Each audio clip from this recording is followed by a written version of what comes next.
જય શ્રી કૃષ્ણ। તો આજે છે ધૂળેટી, એટલે સવારમાં ભગવાનના કેસરિયા સ્નાન કરાવી દીધા અને ત્યારબાદ ભગવાન હારે હું ધૂળેટી રમી અને ત્યારબાદ બીજી બધી તૈયારી થવા માંડી। મંદિરનો ચોક ફૂલથી શણગાર કરી દીધો છે અને જો શણગારમાં બધાય મદદ કરે છે, તન્મય ને અંશિત ને અમે બે દેરાણી જેઠાણી છે।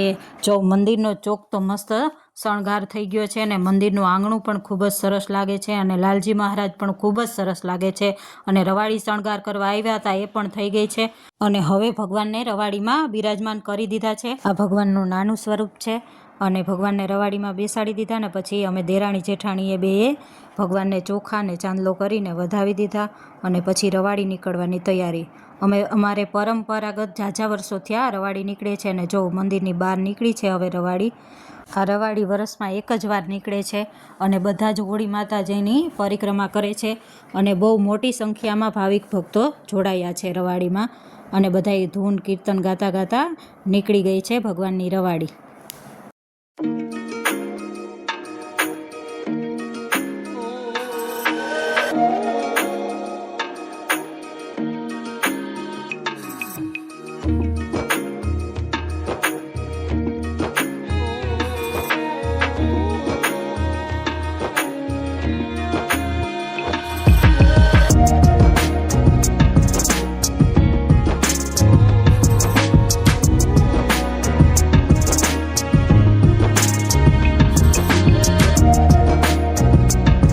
અને અમારે ભગવાનની રવાડીમાં ભક્તો લાઠી દાવ રમે છે અને ગોટા ચક્કરની રમત રમે છે અને ખૂબ જ આનંદ કરે છે બધાય।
હવે રવાડી હોળી ચકલામાં પહોંચી ગઈ છે.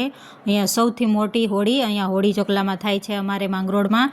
તેની છેલ્લી પરિક્રમા કરીને પછી રવાડી હવે મંદિરમાં અંદર લઈ લેશે. એટલે પહેલાં ભગવાનના પોખણા કર્યા દ્વાર આગળ અને પછી રવાડી અંદર ભગવાનની લઈ લીધી છે. બધાએ દર્શન કરીને બધાએ ખૂબ જ આનંદ કર્યો રવાડીમાં અને બધાને બહુ જ મજા આવી. એટલે હવે જો મંદિરની અંદર રવાડી આવી ગઈ છે અને હવે કરવાની છે આરતી.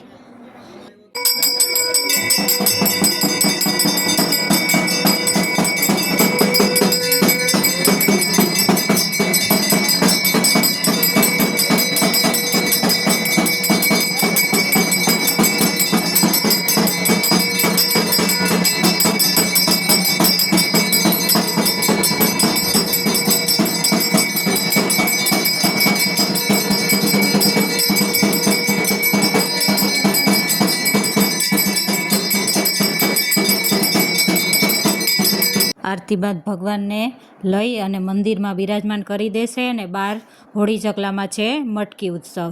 તો બાય બાય. હવે મળીએ નેક્સ્ટ વિડીયોમાં અને કમેન્ટમાં જય લાલજી મહારાજ લખવાનું ભૂલતા નહીં.